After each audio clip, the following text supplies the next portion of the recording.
अगर हम बात करेंगे तो जीनोम इंडिया बायो बैंक का मुख्य उद्देश्य क्या है। अब हमने न्यूज पढ़ी नहीं पढ़ी, लेकिन देखो आरएफआर के माध्यम, तो ये हो गया आर का मतलब है सबसे पहले हम क्वेश्चन के थ्रू पढ़ेंगे।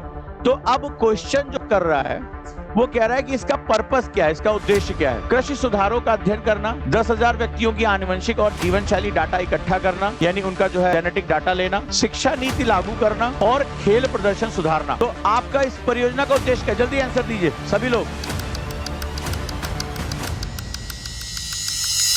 आंसर इज बी, 10,000 व्यक्तियों की आनुवंशिक और जीवन शैली डाटा को एकत्र करना। अब यहां पर बात आ गई, अब हम क्या करेंगे, हम इसके फॉरवर्ड यानी इसके नोट्स पढ़ेंगे। भारत के 10,000 लोगों का जीवन शैली, जीन और स्वस्थ डाटा, जो स्वास्थ्य का डाटा उसको संग्रह करना, विविधता आधारित हेल्थ डेटाबेस बनाना, पर्सनलाइज्ड मेडिसिन को बढ़ावा देना। जब हमारे पास जीन कोडिंग हो जाएगी तो हम personalised medicine, general medicine, generic medicine की जगह हम पर्सनलाइज्ड मेडिसिन की तरफ जाएंगे, जो कि फ्यूचर है, जो नैनो टेक्नोलॉजी का एक बेस है।